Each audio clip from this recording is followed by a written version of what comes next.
What I can tell you is when you speak with the volunteers and there are different stories that led them to get to volunteering, what I hear, I'm thinking of one person I spoke with. She lost her husband after many, many years of marriage. And this was a therapy for her to get out there and make a difference for seniors. And she said, I said, thank you so much for all you do. She said, no, thank you, because that saved me from the pain of my morning and gave me purpose and fulfilled me. She said, I get so much more than I give. It's not even funny. It's just an incredible experience. So I think people, when they know the feeling of helping a senior so directly in such an important way, it's going to give back so much more than they ever realized was possible. Welcome to Aging in Style with me, Lori Williams. I'm an optimist by nature, and I believe you can follow your dreams at any age. My grandmother's journey with dementia ignited a passion in me to work with seniors. I've spent the past 13 years learning about seniors and aging. In my mid-50s, I followed my own dream and founded my company, where I use my expertise to help seniors locate housing and resources. On this podcast, we cover all aspects of aging. Join us each week to meet senior living experts and inspirational seniors who are following their dreams. The fact is, we're all aging, so why not do it in style? Hi, welcome to today's episode of Aging in Style with Lori Williams. Today we are at Meals on Wheels in Denton County, and I have been wanting to do this podcast on Meals on Wheels because it's so important and it's near and dear to my heart, as my grandmother was a Meals on Wheels recipient back in the early 90s. And I serve as a board member on Meals on Wheels Denton County. So that's what we're going to talk about today. We're going to take the mystery out of what Meals on Wheels is. And I know a lot of people kind of have an idea about Meals on Wheels, but they're not 100% sure how it works, how you get meals, how you can volunteer. So we're going to cover all of that today. So our guests are Michelle McMahon, who's the executive director of the program. She's worked in a nonprofit for over 25 years. She worked in mental health field as clinical director and taught as an adjunct professor of psychology for 10 years. She has a graduate degree in psychology and ABD, PhD in psychiatric counseling, and she moved into nonprofit administration, serving people with disabilities, children, and seniors. And she has worked here at Meals on Wheels Denton County since June 2018 as the executive director. She is originally from New Jersey and moved to Texas in 2017. And then we're also talking with Kristine Herrera, who is the Senior Nutrition Program Manager. She is a social worker has been a social worker for 20 years. She worked in child protective services and mental health. She has a bachelor in social work, and she's been with Meals on Wheels Denton County since 2009 for 12 years. And she's originally from Germany and worked in New Mexico and has been in Texas now for 14 years. So welcome, ladies. Welcome. Thank you so much for having us today. Well, I'm so glad y'all are here, and I'm very excited about today's show. So, Michelle, let's start with what inspired you to work with seniors? That's an easy question for me. I had lost my very dear mom back in 2018, and I had seen the impact it had on my dad. They had been married for 53 years prior to her passing, and I saw the impact on him on every level. Socioeconomically, socially, emotionally, just in every way. And I wanted to do something to help other people like my dad. Fortunately, I was able to be there for my dad, but there are so many seniors in this position that do not have family members. It's shocking because, those of us who are close with our parents and our grandparents can't imagine them being left alone with no family, but that is the case for so many seniors, where there's so much geographic movement these days and people are farther away from each other. So it's not like it used to be, that people don't have that immediate assistance. So I wanted to do something to help people like my dad. I've met people like my dad when I've been out to the Congregate sites and talked to people about their stories, and I see my father and so many of the seniors that we're serving, and I just think about, what if that was my dad? What if that was my mom? And what can I do to help them? And also to help the children of those seniors, because I know how I felt. Anybody who helped my dad touched my heart. So I wanted to help the children and grandchildren of the seniors that we serve to feel like there's somebody else that cares and is helping and supporting them on the scene. So I'm very blessed that I've been able to do that, and it's healed my heart. Every day that I come to work is in honor of my mom. And so that's my story. I love that. That's beautiful. And then, Kristine, what inspired you to work with seniors or to work with? Well, working with seniors kind of fell into my lap. I moved from New Mexico to Texas, and of course, naturally, I was looking for a job and applied at SPAN and had the interview, and then found out, oh, well, this is with seniors and it's Meals on Wheels, and it just felt right. So, and ever since there, I know that I made a good choice working with seniors. I work with children in Child Protective Services. I worked with adults with various mental illnesses. And that kind of work can be very stressful and can be takes a lot out of you. And working with seniors is just a blessing. And you can always see whenever I come for the meetings or when we have an event, the passion that both of you ladies show. It's obvious that you're where you're supposed to be and you're making a difference and love what you do, which is what it's all about. Thank you so much. Sure. So tell us, what is the history of Meals on Wheels? Like, how did it start? Just kind of give us a little background on what it is. I'll give you the very simple points. Obviously, the story is filled with a lot more details than what I'm giving, but just to give a basic history, in 1939, during the Second World War, Meals on Wheels actually started in Britain. Really? A lot of people don't know that. They think it's an American thing, but it started in Britain because people were concerned about helping seniors stay in their homes, but they just needed a bit of help in order to do so. So that's where this concept started. It started in the United States in 1954 in Philadelphia. Same thing, a group of concerned citizens wanting to help their senior neighbors to be able to stay in their home, and they needed just a bit of help to do so. And it's caught on since then, and now we have what we know as Meals on Wheels America, and we have Meals on Wheels in different agencies throughout the country at this point. But it actually started in Britain, so a lot of people don't know that little piece of information. Yeah, that's a fun fact. I like that. Yeah. How is it funded? Meals on Wheels is funded various sources, and our program, and I'm pretty sure other programs are the same, the federal government through the Older Americans Act is funding the majority of Meals on Wheels. But it's also that the state helps, the community helps by donations and volunteering, and grants, various grants. So we're always every year out and about and looking for grants that could apply to our program. So we have more funding so we can serve more seniors, because funding that comes from the federal level and the state level has a cap. So many meals per year, so that counts down to so many seniors. But we want to serve more seniors, we want to do more. So it's kind of up to us to hit the pavement and go out and find resources, find funding sources, find donors, find volunteers. Great. And have galas like we just recently had, which was a lot of fun. We'll post some pictures about that. Oh yes, the fundraising part is very important. And what's nice about those fundraisers is it has two components. It has obviously raising funds to help support the program, and just also to educate people about Meals on Wheels and how they can get involved. And our funding sources are so varied. It's a very unique mixture of things, because our primary funding source, as Kristine said, is the federal government, Older Americans Act.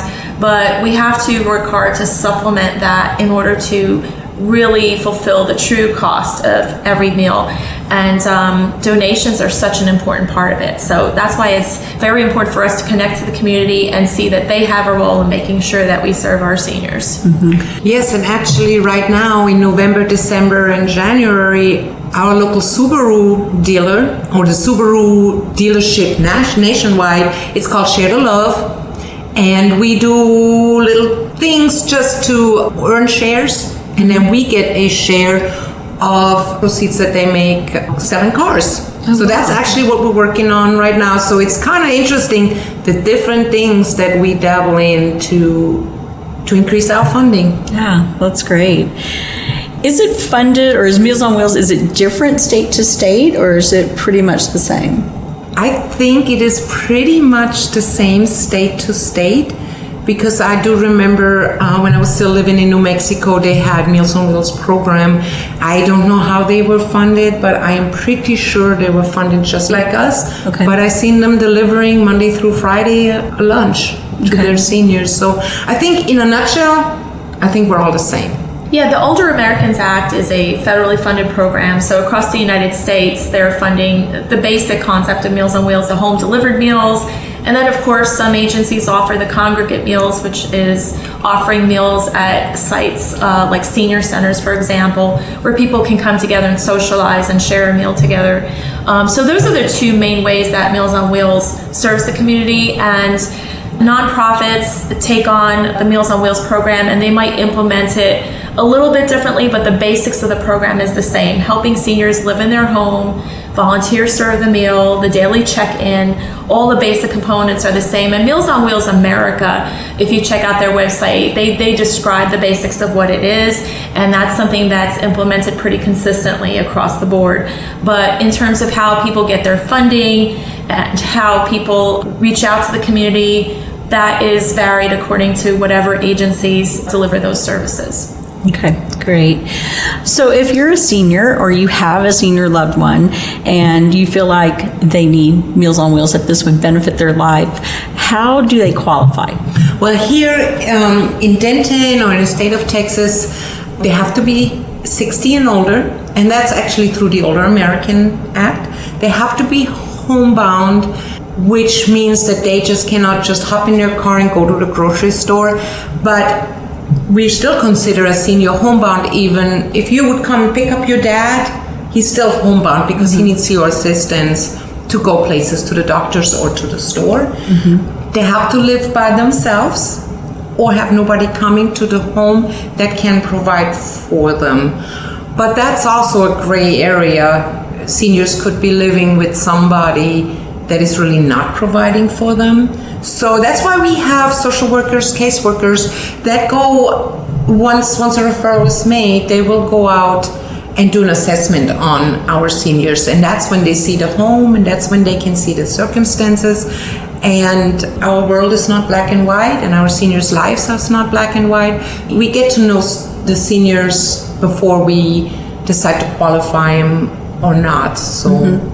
So if you're thinking maybe your mom might qualify, you just would call, Yes. and then an assessment would be scheduled with the social worker and determine if they're going to qualify or not. Correct. Great. And then how do the Congregate meals differ? Because I know that we have some income-based senior apartments where Congregate meals are brought there, and maybe some of those people are still able to drive. Is that a different program or okay? It's different qualifications. Basically, the only qualifications for you to be able to eat Congregate meals is you have to be 60 or older.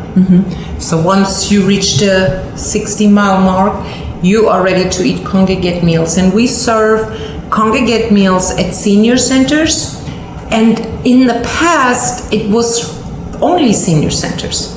But as some older adults are more active, they don't eat as much at the senior centers Congregate meals anymore like they used to. Now we found actually a new niche, and those are senior living housing apartments. So it's not necessarily that those seniors are in a nursing home. It's not. It's just 60 and older senior housing. A lot of the senior housings are income based. So some of our poorer seniors live in those housing. What is so great about Congregate meals is that the seniors are actually get out of their apartments and they get to mingle with their peers. And it took me a few years at Meals on Wheels to understand the impact that it really has on the seniors to get out and mingle with other seniors. Because when we started one Congregate site here in Denton, the feedback I got just after a few weeks, oh, I didn't even know. I have so many nice neighbors. I maybe met one in the mailbox, but now I got to talk to them, and we're eating together. And all of a sudden, we started Monday bingo and Wednesday chess club. So also administration at the senior housing apartments told me, I said, we have never seen so many seniors actually now spending time in our community rooms. The community rooms, you could hear echo in there. There was nobody really meeting there, and now because of our Congregate meals. So I'm thinking we're enriching Congregate seniors by giving them nutrition and socialization. Definitely enriches their lives, and through both programs, whether they're receiving a meal at home, they are getting that social aspect too, because of the volunteer who is delivering the meal. Someone is seeing them, they're talking to someone, they're not just sitting there by themselves. And then, like you said, with the Congregate meals, which are different, where they come out of their apartments, they dine together in one area, they're making friendships and building relationships and starting groups and games and card games or whatever. So that's amazing. People often underestimate the importance of the socialization component of the Congregate meal program, because we think about Meals on Wheels providing that meal, which is very important financially, nutritionally for those seniors. But what we don't understand is that 1 out of 4 seniors say they feel lonely. And so that's something important for us to address, because loneliness leads to all sorts of things like depression and lack of a purpose or lack of a motivation to do anything to get out of the house. And so that Congregate meal program enriches their lives in so many different ways. And you can just see when you visit a Congregate meal site that everyone, people have this picture of seniors just feeling hungry and depressed, but when you see them in these Congregate sites, they're laughing, they're making jokes. It's actually a hoot for me to always go and spend some time with them. They uplift me. So it's just a wonderful way to bring the program. I think I favor the Congregate meal sites in the sense that I can actually see the smiles on their faces together and know that this is making a difference in their lives. With home delivered meals, it's a brief visit with a volunteer, and I think volunteers always feel so torn because they're there for a moment and they have to move on because they have other people on their route. And so it's a very minimal contact. It's better than nothing, but the optimal situation would be at these Congregate sites where they can truly connect with other people on a more meaningful level. I also wanted to share really quick something I just found out here recently. So I know nobody wants to talk about COVID anymore, but as an example of the impact that Congregate meals made on some seniors at these housing apartments. One senior just recently told me, she said, if it wouldn't have been for the Congregate program, I wouldn't have known who I can call, who I can interact, who I can ask for help, if I wouldn't have had the Congregate program, because they swapped out phone numbers and they made friends. And when we had no Congregate meals because of COVID, they knew each other, they made friends, and they can say, how are you doing today? You doing better? Are you feeling okay? Good. Oh, your daughter's getting groceries. You think you can bring me? Those connections would have never been made if we would have never started that Congregate program. So they had made those connections prior to COVID. Right. And then the meals had to stop, obviously, because of COVID, but they had these friendships already. So yeah. What a blessing that was. Definitely. A question people ask me a lot, to get on Meals on Wheels, I know it's funded by the government, but is there a cost involved for the senior and for their family? And what does that cost? We don't charge for the meals. The meals are free of charge for the seniors, and that's where this assessment comes in. So if they qualify, there's no charge. Now, we do accept donations because some seniors are a little resistant. Oh, I don't want no help from the government, and I'm not taking no handout. So usually I can use our donation program. It says, okay, that's fine.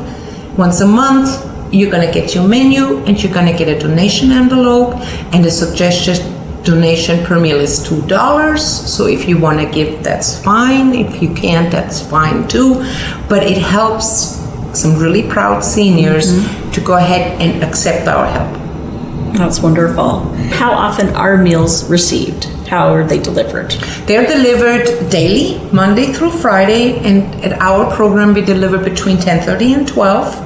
And they are delivered by volunteers. And like Michelle said, that's sometimes for some of the seniors the only contact that they have, that's why we call our program something more than a meal, because it is a meal and a friendly checkup. You know how it is nowadays, these seniors living in senior apartment that they were on a waiting list, and now they live in Denton, and the son or the daughter live in Austin, far away.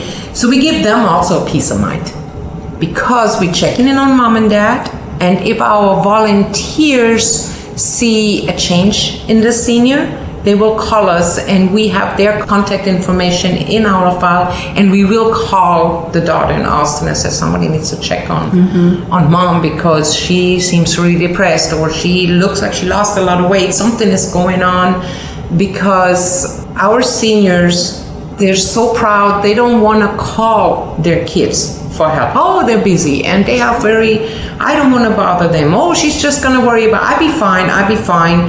And sometimes really family members don't find out about that there's something going on with the senior until we call them. And for all the sons and daughters out there, I mean, I will attest to that personally. When I call my dad and he doesn't answer the phone, I'm on pins and needles until I hear from him. So knowing that somebody's checking in on him daily, if a day or two goes by, I'm not going to have too much anxiety, because I know at least someone's checking in, and they will notice things like they are interacting and having that brief socialization, but they're also looking around and they know what to look for. And if they see any red flags, I know that I'll be notified. So that just gives peace of mind to everyone, and also helps to get assistance to the senior when they might not even know that they need the help.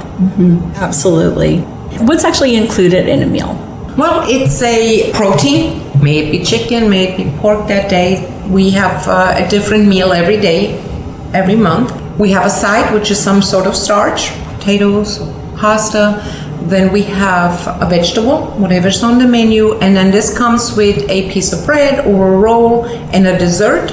And then our seniors have a choice of milk. Okay. So it's a warm meal, which Yes. a lot of people don't realize that. I've had people say, is it just like a sandwich and an apple or something? No, And it is a warm meal. freshly cooked meal, freshly cooked meal daily. Yeah, wonderful. How many seniors are you serving now in Denton County on the program? Well, last fiscal year we served over 1,000 seniors, and we actually served 114,000 meals. Wow, that's amazing. So volunteers, you're probably always looking for volunteers. Always. So tell us about the volunteer program, how that works. If someone wants to volunteer, what would they do, and what's involved in it? Right. If a volunteer wants to volunteer for us, they usually call us, and we have volunteer trainings once or twice a month. It depends on how many volunteers needed to be trained. Once they're trained, we run a background check on every volunteer. This is very important because we want to make sure that our seniors are safe, and people that are safe come visit our seniors. Then for the first time, they will shadow another volunteer on the route that they are assigned, and the next time they will do that by themselves. Okay. How many meals do they typically deliver in a day, I guess? It could be as little as only 10 meals, and it could be up to 18 or 19 meals a day that are delivered. And right now, during COVID, we added a lot of new clients on the program because we wanted seniors to be able to isolate at home. It's an ugly word. Yeah, I know. None of us like the word isolate anymore. I know. but it was necessary. Sure. Right? So we added a lot of seniors that maybe normally still out and about, right? But they wanted to stay home, and we wanted to reduce the occurrences of them having to go to the grocery store and maybe could get infected. So we added a lot of seniors to the program. Okay.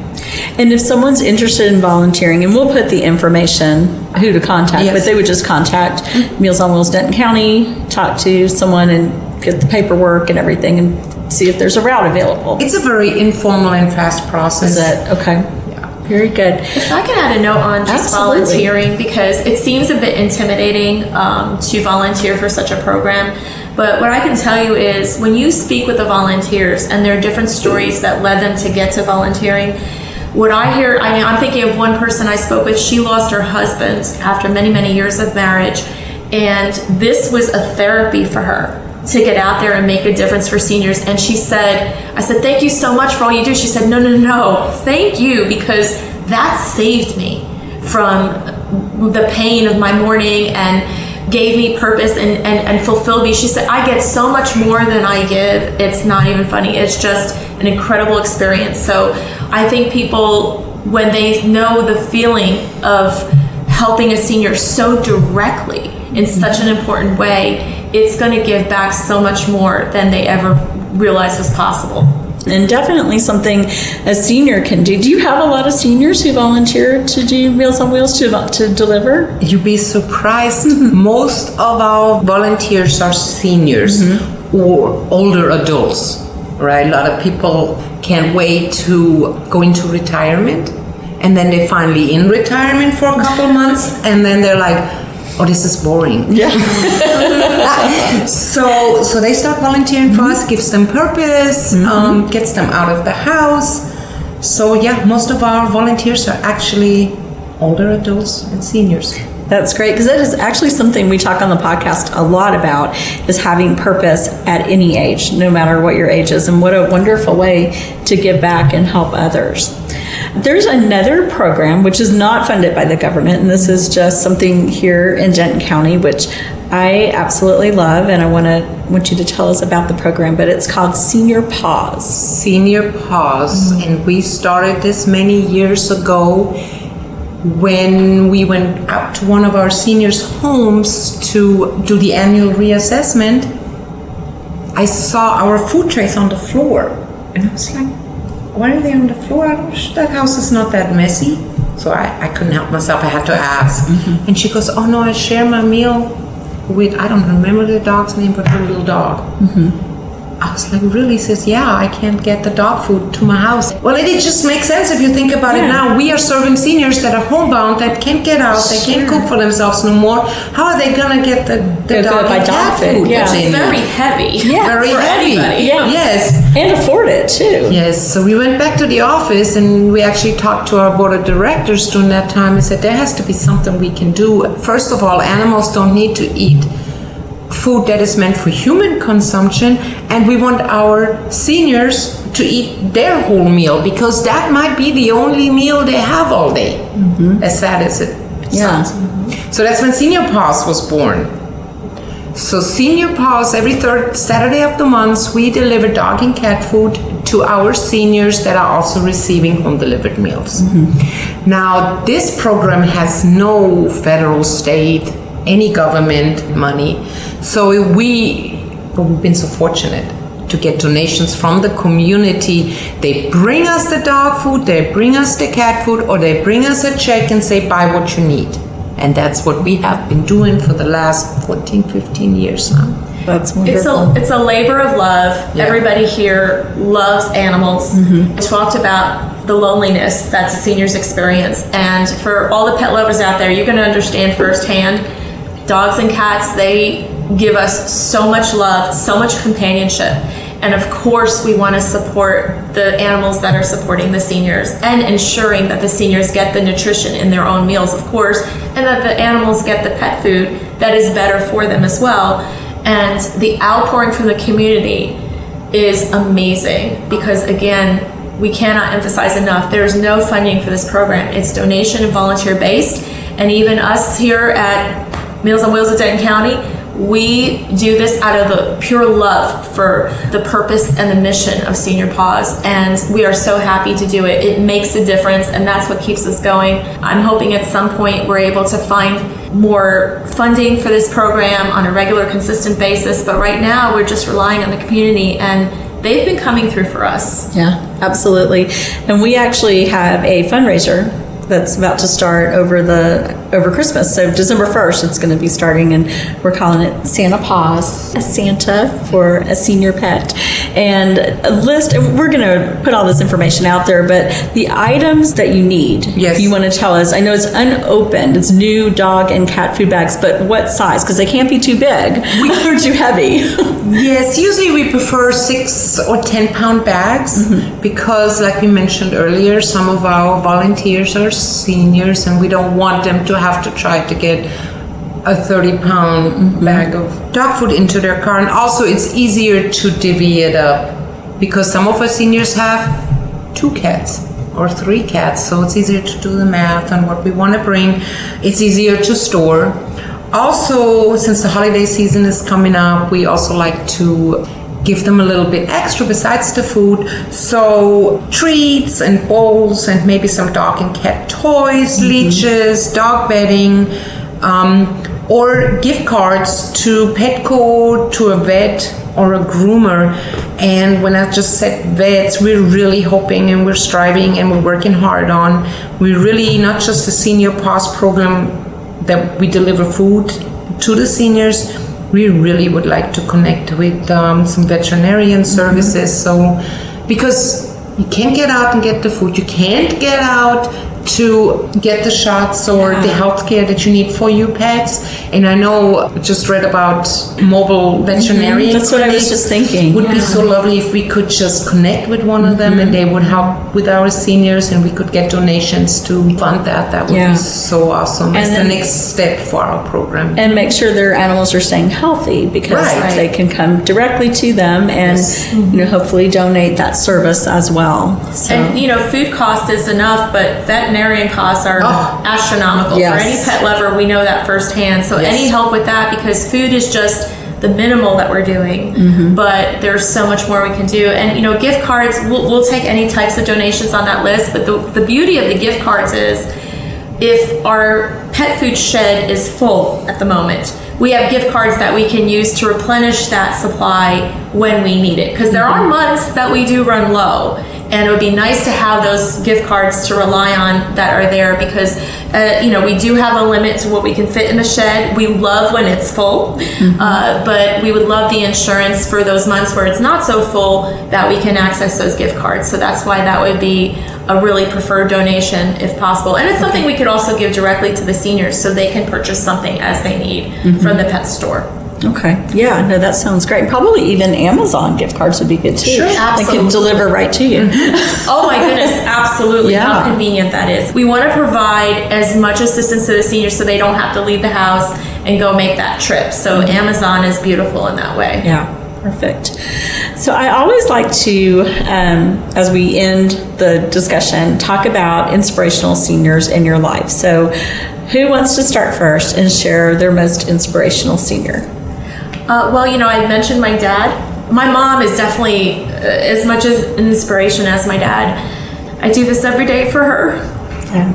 And I know that she is so proud, because I am doing something. When you talk about how our passion comes out in the board meetings, it's because I just love what I do. And I'm so lucky that I get to do this every day. Like, it doesn't feel like work. It just feels like a gift every single day. I do this in honor of my mom, and I do this in honor of my dad, because he is somebody who is so strong and has taught me how to be so strong.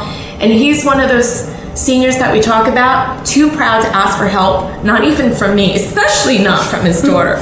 So he's taught me a lot about how to reach out to those seniors that are reluctant to ask for help, because he's always made it on his own. He's very proud of his independence.